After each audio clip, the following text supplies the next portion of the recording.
목적지를 어디를 향하여 걸어가고 계시는지요?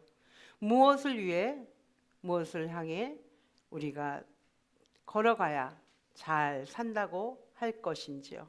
그렇다면 우리가 아는 우리 각자만이 잘 살고 있는 것은 무엇일까요?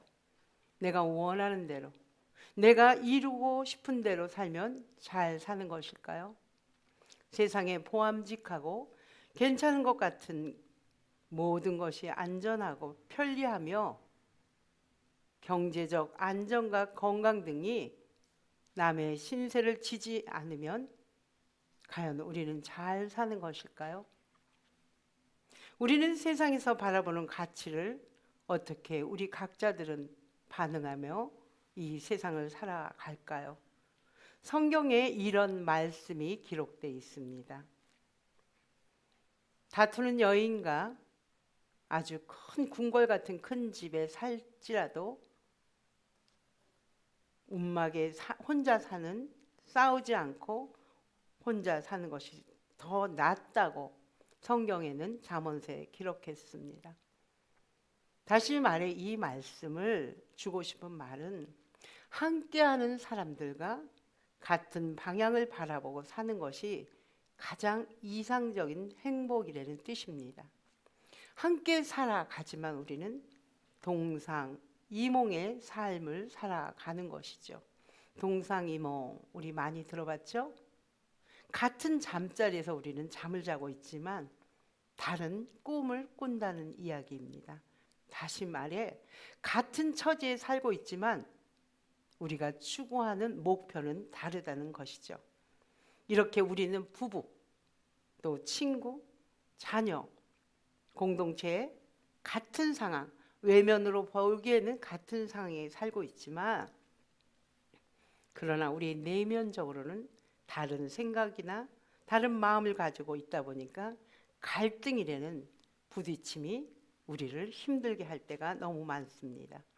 우리 예수님도 제자들을 3년 동안이나 가르치십니다. 예수님의 말씀이 너무도 권위가 있기 때문에 제자들도 예수의 말씀을 듣는 사람도 놀랍습니다. 또 예수님이 기적을 행하십니다. 초자연적인 기적을 행하십니다. 병들고 귀신 자들을 치유하십니다. 그런 예수님을 3년이나 따라다녔던 제자들도 예수님의 생각과 제자의 생각은 동상이몽 같다고 합니다.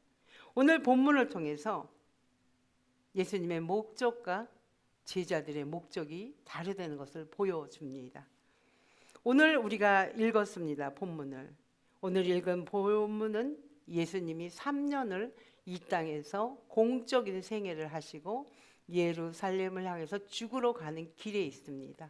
그래서 오늘 우리가 마가복음에서 읽지는 않았지만 8장 또 9장 또 오늘 우리가 읽은 10장에서도 나는 죽으러 간다. 예루살렘으로 죽으러 간다. 이 말씀을 합니다. 그래서 우리 주님은 오늘 읽은 본문에는 곧 예루살렘이 바로 코앞에 있는 상황입니다. 그런 세 번째 우리 주님이 이 말씀을 들려주시는데 오늘 제가 여러분들은 안 읽었지만 앞절 32절에서 34절 제가 한번 읽어보겠습니다. 예루살렘으로 올라가는 길에 예수께서 그들 앞에 서서 가시는데 그들이 놀라고 따르는 자들은 두려워하더라. 이에 다시 12 제자를 데리시고 자기가 당할 일을 말씀하여 이르시되 보라 우리가 예루살렘에 올라가노니 인자가 대제사장들과 서기관들에게 넘겨짐에 그들이 예수님을 죽이기로 결의하고 이방인들에게 넘겨주겠고 그들은 능욕하며 침뱉으며 채찍질을 하고 죽일 것이나 그는 곧 예수님이죠. 3일 만에 살아나리라 하시니라. 이 말씀을 우리 예수님이 3번을 하신 것입니다. 그러나 오늘은 이제 우리 예수님이 죽어야 할 때가 가까우니까 더 구체적으로 자세하게 말씀을 하신 것입니다. 우리가 말할 때 그러죠. 3~4번 한 거는 중요하다는 거죠. 잊지 말고 기억하려는 겁니다. 한 번 말을 경홀히 들을 수 있지만 이렇게 우리 예수님이 이 땅에 오신 것 하나님의 뜻을 완수하게 오셨기 때문에 주님의 제자들에게 아주 심오하고 당부의 말씀을 촉구했습니다. 그러나 이 말씀 후에 바로 세베대의 아들 야고보와 요한이라고 두 사람이 있습니다. 예수님의 수제자입니다. 3명 중에 2명이 끼는 거죠. 이 둘이 형제예요. 예수님께 오늘 읽은 본문과 같이 말씀을 합니다. 주님께 다가섭니다. 가까이 왔다는 거죠. 그리고 선생님, 우리 둘이 구하는 것을 무엇이든지, 조건이 없습니다. 자기들이 구하는 무엇이든지 다 들어주셔야 합니다. 다시 말해서 우리의 소원을 들어주셔야 돼요 하고 예수님한테 엄포 아닌 엄포, 으름장을 놓은 거죠. 주님은 이렇게 말씀하십니다. 무엇을 내가 너한테 주기를 원하느냐. 이 두 아들은 얘기합니다. 주님이 영광 중에 계실 때 하나는 우편에 하나는 좌편에 앉혀 주십시오. 조선시대의 말로 하면 영의정과 장의정, 정권의 실세를 앉혀 달래는 것입니다. 다시 말해 우리 주님이 왕권을 잡으면 자기들도 한몫 챙겨서 실권을 잡고 높은 자리에 있고 싶다는 것입니다. 다시 말해 주님께서는 순환, 십자가의 고난을 3번에 간곡하게 얘기하는데 그들은 그 말이 들리지 않는 것입니다.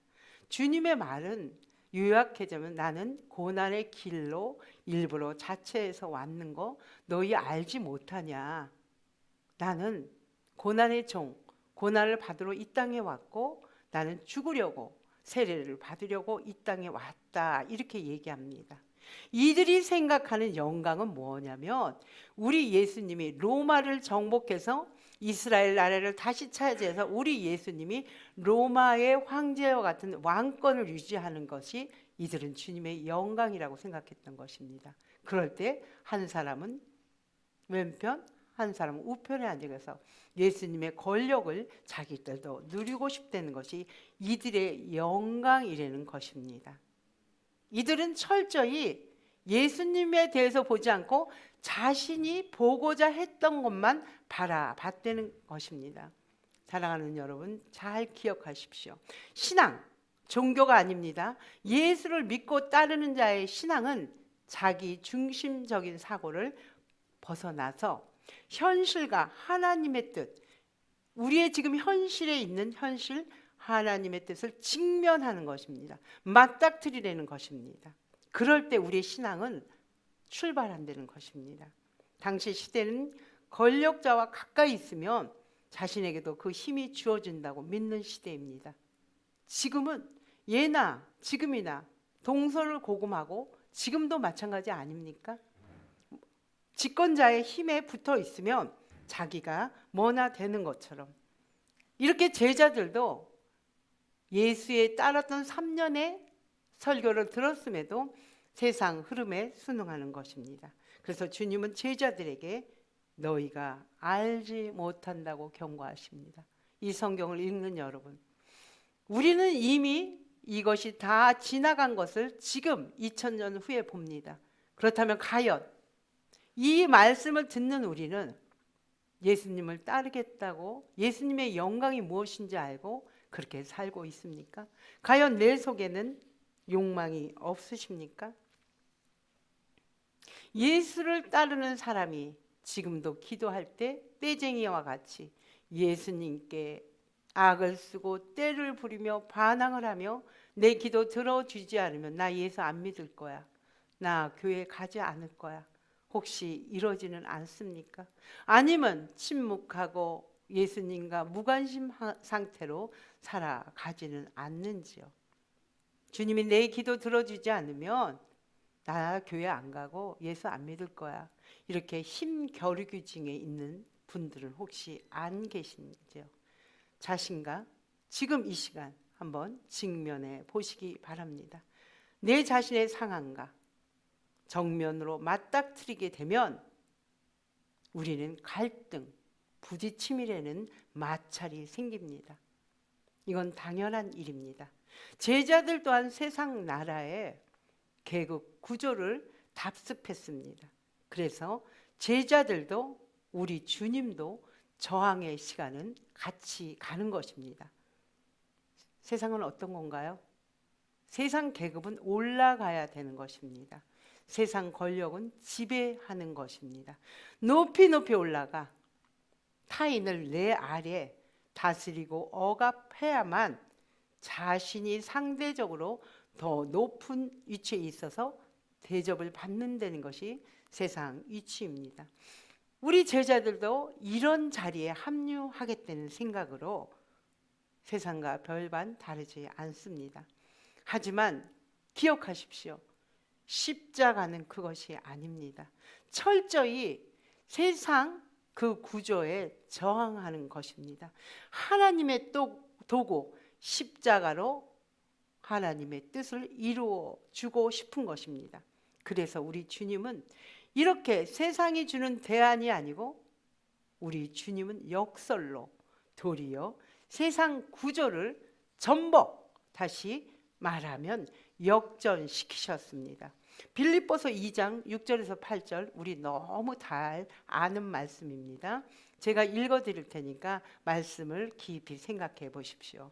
그는 근본 하나님의 본체시나 하나님과 동등됨을 취하지 아니하시고 오히려 비어 자기를 종의 형체로 가졌습니다. 사람의 모양으로 나타나사 자기를 낮추시고 죽기까지 복종하셨습니다. 그 복종이 무엇입니까? 십자가의 죽으심입니다. 이러므로 이렇게 그분이 죽으심으로 하나님이 지극히 그를 높이사 모든 이름에 뛰어난 자가 되게 하셨습니다. 하늘에 있는 자들과 땅에 있는 자들과 땅 아래에 있는 자들 모든 사람이 무릎을 예수의 이름에 꿇게 하셨습니다. 그리고 그들의 모든 입으로 예수를 주라 시인하십니다. 이것이 바로 우리가 알지 못하는 하나님의 영광입니다.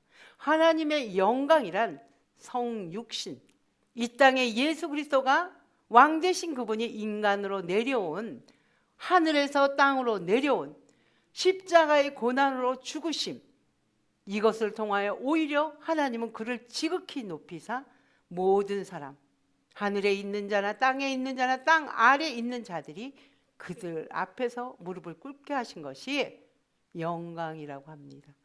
우리가 생각하는 영광이랑 너무 다르지 않습니까? 주님은 이 마음을 5절에 빌립보서 2장 5절은 이 마음, 예수님의 성육신 사건, 십자가의 사건, 하나님의 그 사랑을 우리 마음에 품으라고 하십니다. 이 마음이 곧 예수 그리스도의 마음이기 때문입니다. 그러나 우리는 늘 두 마음이 싸웁니다.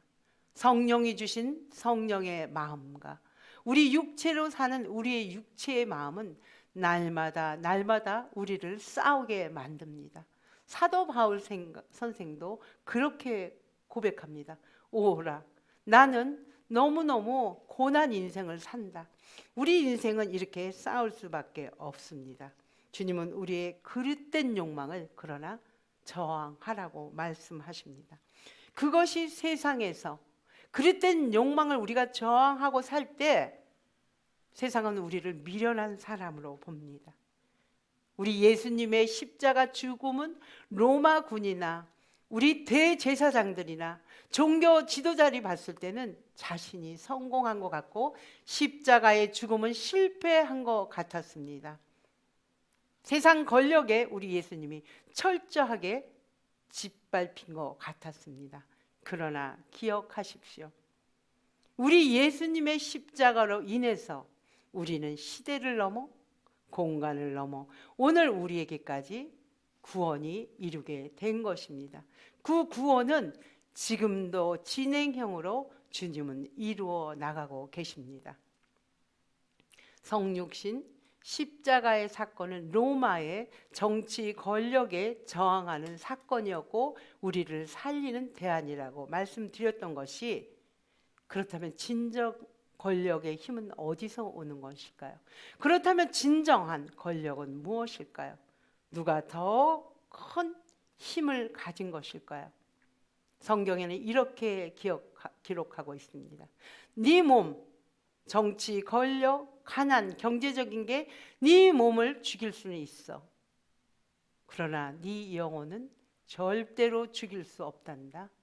그것들을 세상 권력에 두려워하지 말고 살으라고 성경은 말합니다. 주님은 철없는 이 제자들을 나무라지 않아요. 욕심 많은 그 제자들을 절대로 나무라지 않습니다. 이 두 제자뿐만이 아니고 12명의 제자 가운데서 세베대의 아들이 이렇게 예수님 앞에 자리를 요청했을 때 10제자가 두 제자를 향해서 화를 냅니다. 그리고 분이 여기고 있다고 합니다. 이 말을 다시 말하면 10제자도 제자의 자리에서 실격당하는 것입니다. 그들도 호시탐탐 어느 시간에 어떤 시기에 우리 예수님한테 나도 이야기해서 오른편 왼편에 앉아 있을까 하는 생각이 있었기 때문에 두 제자를 사랑으로 받아들이지 못하고 분이 여기는 것입니다. 그러나 우리 주님은 상한 갈대도 절대 꺾지 않으시는 분입니다. 우리를 어디에 목표를 두고 어디에 방향성을 두고 어디로 가야 하는지 우리 주님은 가르쳐 주십니다. 한마디로 42절을 여러분 한번 읽어보실까요?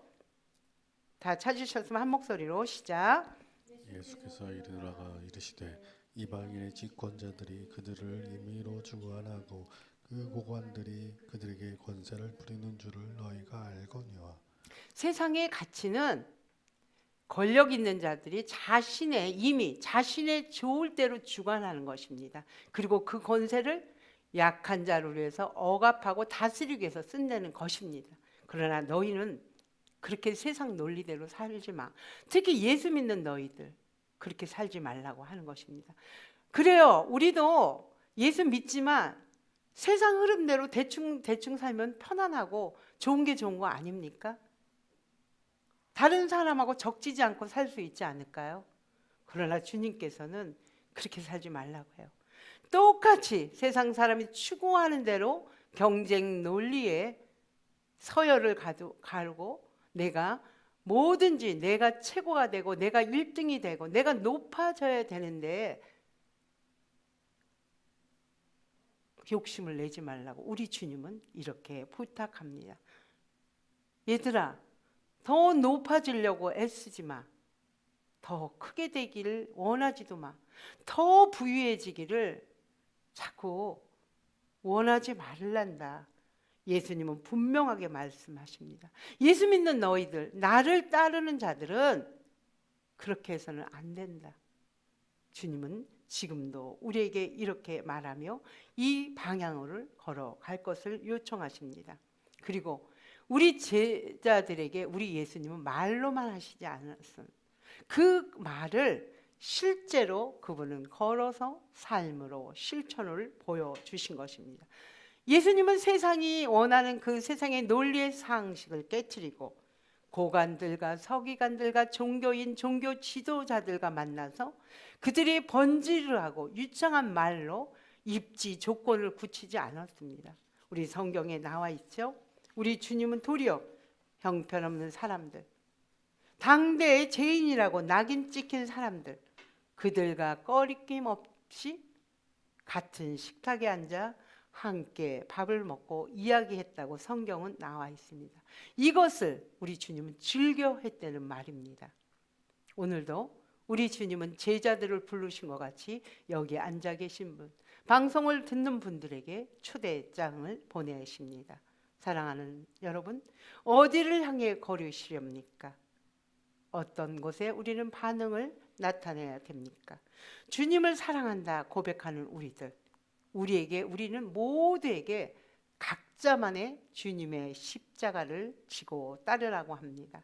우리 각자만이 자기의 독특성을 갖고 있는 각자만이 고난, 자기의 십자가가 있다는 것입니다.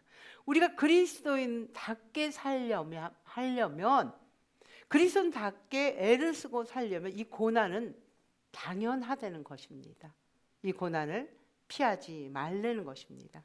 주님의 영광, 주님의 영광을 위해서 애를 쓰고 하나님의 뜻을 이루기 위해서 우리가 애를 쓰고 사는 우리들을 고난의 잔도 마셔야 됩니다.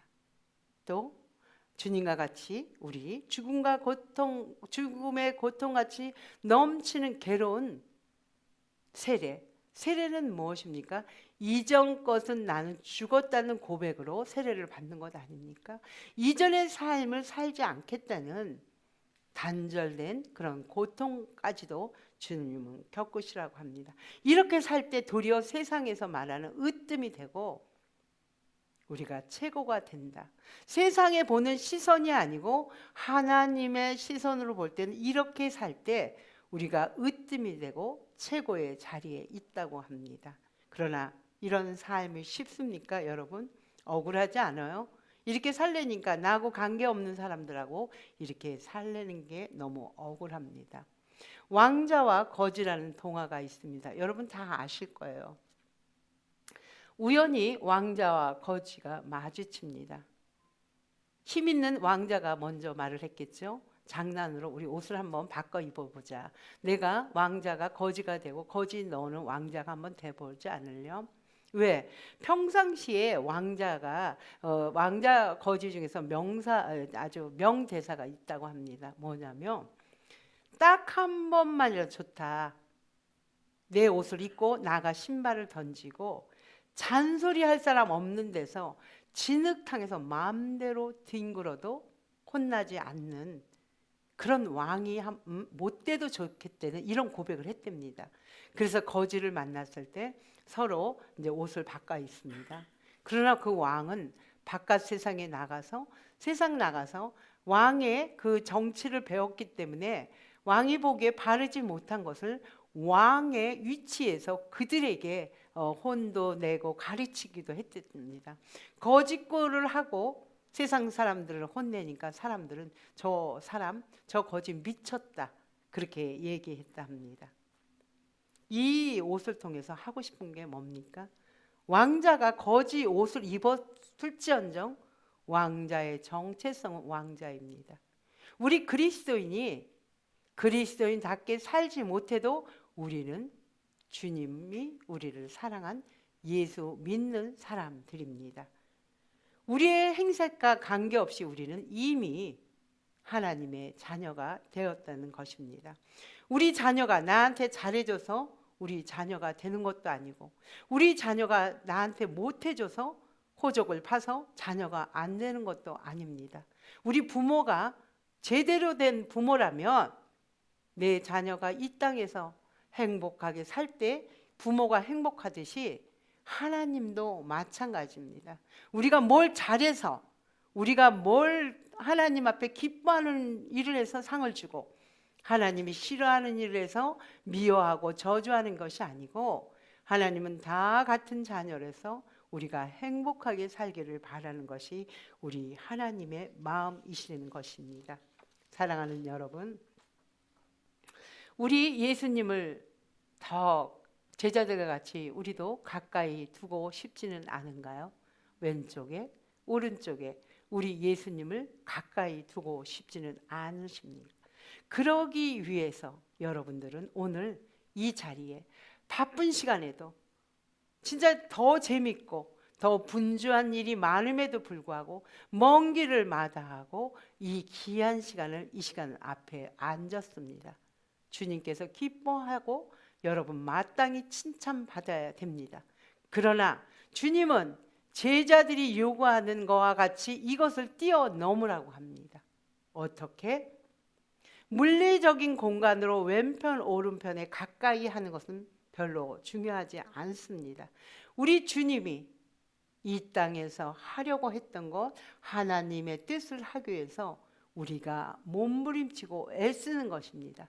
우리의 행동도 중요하지만 우리의 마음, 우리의 중심, 의도가 얼마나 주님과 늘 밀접하게 살고 있는 것에 우리 주님은 관심을 갖고 계시며 그것이 진정한 믿음이고 진정한 신앙인의 태도입니다. 우리의 형식적인 예배, 바쁘지만 이 자리에 잠깐 앉아 있는 걸로 우리 주님은 우리를 그 정도면 됐어 하지 않는다는 말씀입니다. 더 구체적으로 우리 주님은 내 이웃의 삶, 내 주변에 있는 사람들을 위해서 그들을 섬기라고 말씀하십니다. 주님이 이렇게 말씀하십니다. 하늘의 땅이 떨어져 죽지 아니하면 하늘 그대로 있지만 그 땅 하늘이 그 땅 그 한 알 미랄이 땅에 썩을 때는 많은 열매를 거둔다고 합니다. 이것을 하기 위해서 주님은 당신이 섬기러 왔고 도리어 섬김을 받는 것이 아니고 섬기러 와서 많은 사람을 대속해 주셔서 우리를 예수 믿게 하는 마음을 주신 것입니다. 사랑하는 여러분, 나한테는 그 하늘의 밀이 그대로 있어 죽지 않았습니까? 아니면 그 하늘의 밀이 죽어가 나는 없는 형체로 나는 괴로운 주님의 고난의 장과 주님의 세례의 그 길을 함께 걸어가고 있는지 그리스도의 이 마음을 품고 살라고 권면하십니다. 그리할 때 주님이 내 안에, 내가 주님 안에 가장 가까이 친밀하게 동행하며 주님과 함께 살아가는 길입니다. 기도하겠습니다.